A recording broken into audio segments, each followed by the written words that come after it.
Hello నమస్తే welcome to my channel గణితం bye Pritam. మన సెకండ్ సిరీస్లో 65th వీడియో వచ్చేసిందంటే ఈ వీడియోలో మనము వెరీ ఇంపార్టెంట్ క్వశ్చన్స్ని సాల్వ్ చేస్తాం. ఓకేనా? సో ఏవైతే మనం క్వశ్చన్స్ సాల్వ్ చేస్తామో ఆ క్వశ్చన్స్లో నుంచి ఒక క్వశ్చన్ పక్కా మనకి ఫైనల్ ఎగ్జామ్లో అపియర్ అవుతుంది. ఓకేనా? 7 మార్క్స్ క్వశ్చన్. సో జాగ్రత్తగా వినండి. ఓకేనా? సో ప్రాబ్లం యొక్క క్వశ్చన్ ఏందో డీటెయిల్గా చూద్దాం. Find angle between the lines whose DCs are connected by L plus M plus N is equals to 0, L square plus M square minus N square is equals to 0.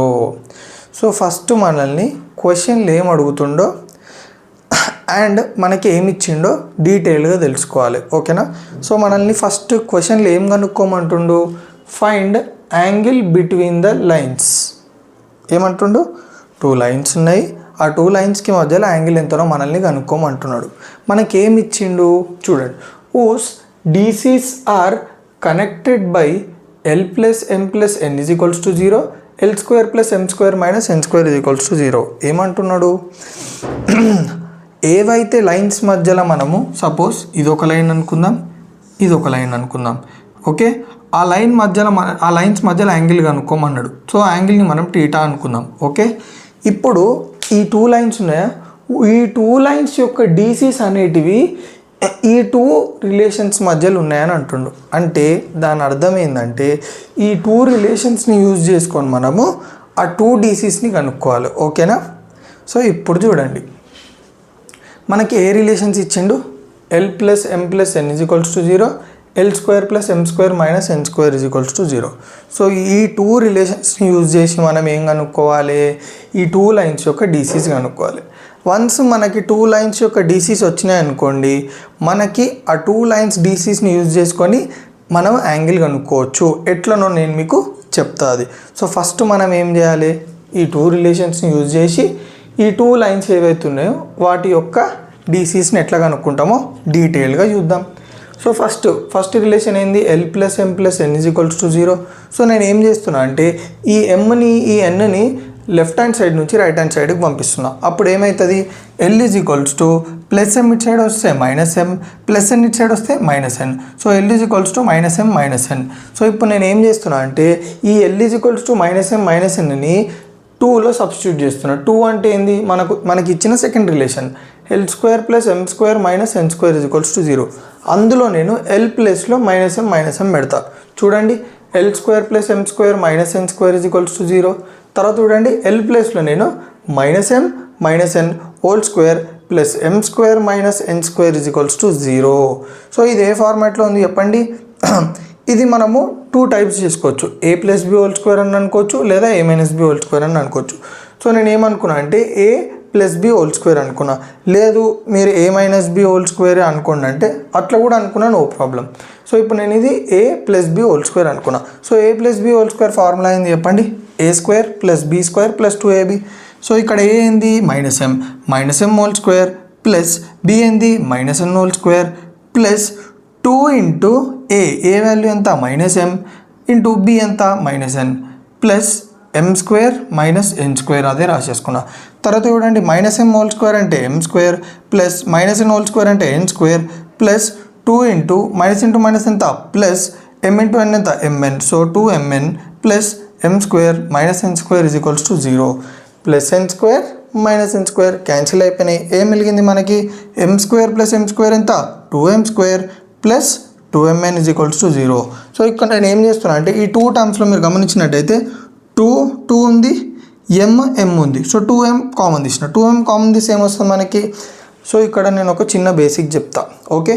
Okay రెండిట్లో ఇది common ఉందని బయటికి తీసిన తర్వాత మనకి లోపల ఏం రాయాలో తెలియదు. అట్లాంటప్పుడే మీరు ఏం చేస్తారంటే మనం ఏం కామన్ తీసినాము? 2M. సో సపోజ్ నువ్వు 2M కామన్ తీసిన తర్వాత ఫస్ట్ టర్మ్లో ఏం మిగిలిందో మీకు అర్థం కాకపోతే సింపుల్గా ఫస్ట్ టర్మ్ ఏదైతుందో దాన్ని కామన్ తీసిన దాంతో డివైడ్ చేయండి. దట్ మీన్స్ నేను ఫస్ట్ టర్మ్ ఏం మిగిలిందో రాసుకోవాలనుకుంటున్నాను కాబట్టి ఫస్ట్ టర్మ్ని సెకండ్ టర్మ్తో డివైడ్ చేస్తాను.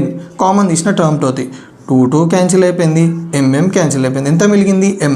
సో నాకు లోపల ఏమొచ్చింది? M ప్లస్ ఇప్పుడు సెకండ్ టర్మ్లో 2m కామన్ తీసిన తర్వాత ఏం మిగిలిందో తెలియాలంటే సెకండ్ టర్మ్ బై కామన్ తీసింది అంటే 2mn/2m 2m క్యాన్సిల్ n మిగిలింది. సో n రాసిన.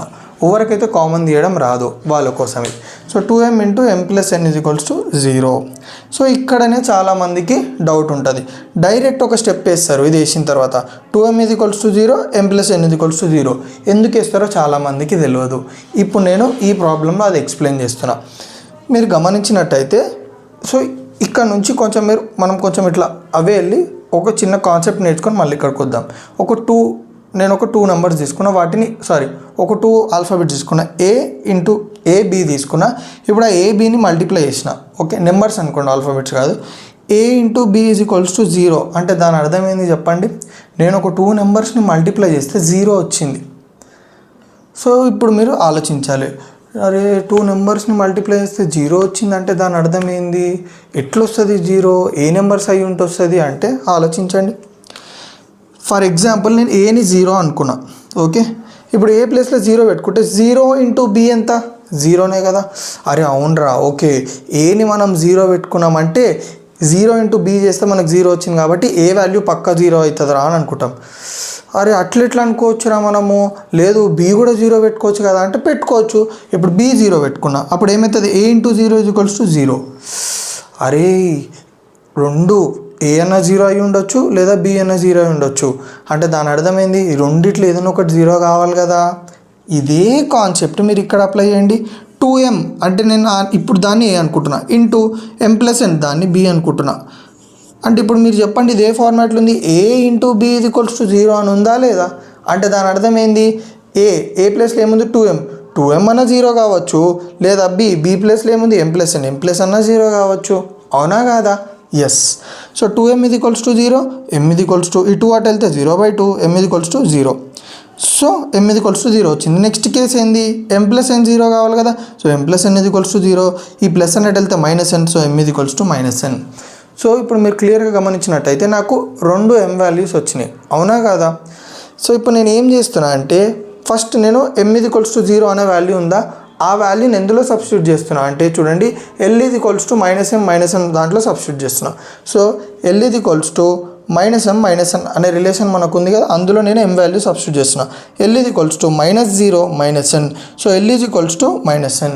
సో నేను m = 0 ఈ రిలేషన్లో సబ్స్టిట్యూట్ చేసి నాకు ఏమొచ్చింది? l = -n. సో ఇప్పుడు నాకు ఇది పక్కన పెట్టేసాను. నెక్స్ట్ ఇప్పుడు m = -n ఉందా, ఆ m = -n కూడా సేమ్ ఇదే రిలేషన్లో సబ్స్టిట్యూట్ చేస్తున్నాను. అప్పుడు నాకు ఏమొస్తుంది?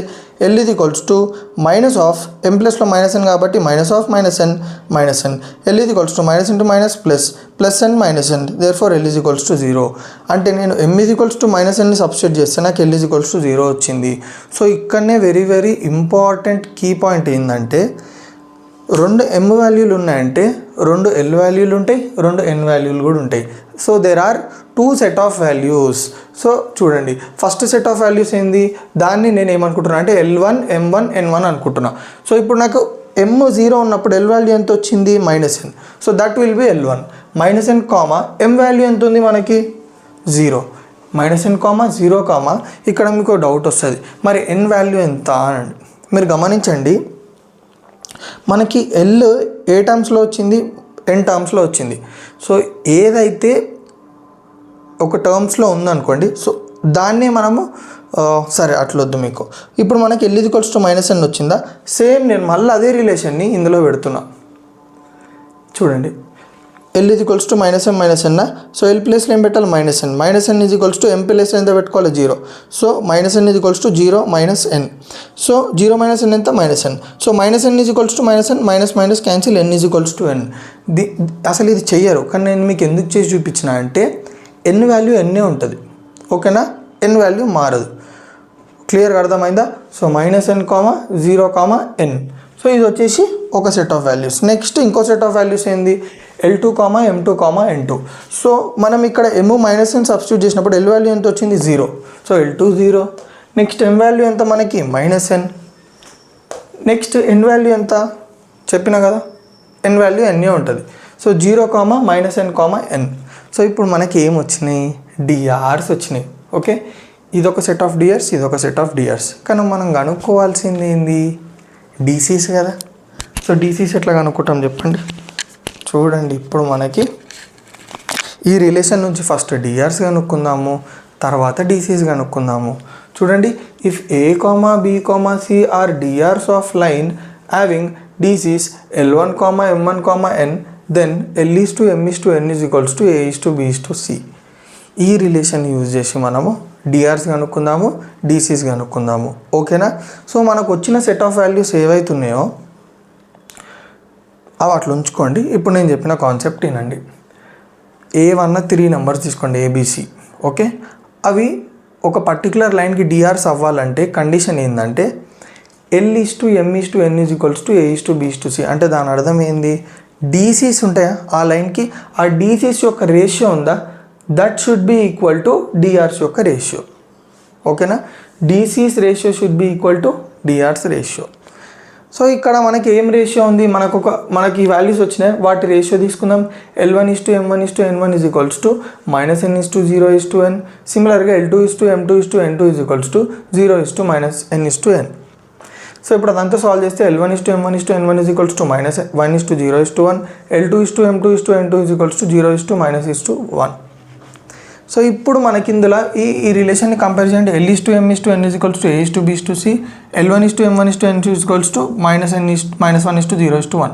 సో ఈ A::B::C ప్లేస్లో -1:0:1 ఉందా అంటే దాని అర్థం ఏంది? మనకి ఇప్పుడు ఈ పర్టికులర్ ఇదంతా చేయడం వల్ల మనకి ఏబిసి వాల్యూస్ వచ్చినాయి. ఏబిసి అంటే ఏంది? Direction ratios. ఓకేనా? సో సిమిలర్గా ఇక్కడ కూడా మనకి డైరెక్షన్ రేషియోస్ వచ్చినాయి. ఇప్పుడు మనము డైరెక్షన్స్ రేషియోస్ని డైరెక్షన్ కొసైన్స్ లెక్క కన్వర్ట్ చేయాలి. ఎట్లా కన్వర్ట్ చేస్తాం చూడండి. If A comma B comma C are DRs of line, then DCs are a/√a² + b² + c², b/√a² + b² + c², c/√a² + b² + c². So DCs of line 1 ఏంది? సింపుల్గా మనకి DRs ఏమున్నాయి? -1, 0, 1 కదా. సో -1/√(-1² + 0² + 1². సిమిలర్గా 0/(1/) చేసినాం. తర్వాత ఏమొచ్చింది? సో డీసీస్ ఆఫ్ లైన్ 1 దీని అంతా సాల్వ్ చేస్తే మనకి ఏమొస్తుంది చెప్పండి? -1/√(1² + 1² ఎంత? √(1² ఎంత? 1, 1² ఎంత? 1, 1 + 1 ఎంత? 2. సో -1/√2, 0కి ఏం చేసినా 0నే వస్తుంది, 1/√2. సో ఇవి వచ్చేసి ఈ పర్టికులర్ ఏవైతే డిఆర్స్ ఉన్నాయో ఆ డిఆర్స్ యొక్క డీసీస్ ఇవి. సిమిలర్గా మనం ఇప్పుడు ఏం చేయాలి? ఈ డిఆర్స్ ఉన్నాయా, ఈ డిఆర్స్కి కూడా డీసీస్ కనుక్కోవాలి. ఇప్పుడు నేను ఈ డిఆర్స్కి కూడా డీసీస్ కనుక్కుంటే నాకు ఏమొచ్చింది చెప్పండి? 0, -1/√2, 1/√2 వచ్చింది. సో ఈ విధంగా మనము ఈ రిలేషన్స్ని యూజ్ చేసి ఫస్ట్ డిఆర్స్ కనుక్కుంటాము, తర్వాత డీసీస్ కనుక్కుంటాము.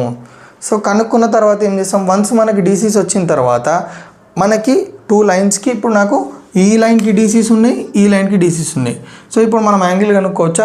ఎస్. ఏ ఫార్ములా యూజ్ చేసి చూడండి. If 2 lines having DCs L1, M1, N1 and L2, M2, N2 and theta is angle between them, then cos theta is equals to L1, L2 plus M1, M2 plus N1, N2. 2 lines ఉన్నాయి. ఆ 2 lines యొక్క DCs వచ్చేసి L1, M1, N1, L2, M2, N2 and వాటి మధ్యలో angle theta ఉంది. అప్పుడు cos theta formula ఏంది? L1, L2 plus M1, M2 plus N1, N2 substitute చేయడమే. మనకి ఫస్ట్ లైన్ డీసీస్ ఎంత? -1/√2, 0, 1/√2. సెకండ్ లైన్ డీసీస్ ఏంది? 0, -1/√2, 1/√2. So cos theta is equals to L1 × L2 -1/√2 × 0 plus M1 × M2 అంటే 0 × -1/√2 plus N1 × N2 అంటే 1/√2 × 1/√2. So cos theta is equals to this into 0, 0 plus 0 × this 0 plus 1/√2 × 1/√2 అంటే 1/2. So cos theta is equals to 1/2. అంటే దాని అర్థం ఏంది? Cos theta value ఎప్పుడు 1/2 అవుతుంది మనకి చెప్పండి. టీటా వాల్యూ మనం ఎంత పెట్టుకుంటే cos theta will be equal to 1/2. Simple, very simple. ఏంది? టీటా 60 పెట్టుకోండి. కాస్ 60 వాల్యూ అంతా 1/2. So what is theta? 60 degrees. కానీ మనకు ఆన్సర్లో 120 degrees కూడా ఉంటుంది. సో ఈ 120 degrees ఎందుకు ఉంటుంది అనేది సింపుల్. మీకు ఎట్లా చెప్పాలి? ఓకే, ఇప్పుడు అది కొంచెం డీప్ కాన్సెప్ట్. సో మీరు ఇక్కడ వరకు అయితే అర్థం చేసుకోండి. టీటా అనేది 60 degrees లేదా 120 degrees. సో క్లియర్గా అర్థమైందా? సో నా వీడియో మనం మీకు కొంచెం యూస్ఫుల్ అయితే తెలుసు కదా ఏం చేయాలో. రైట్స్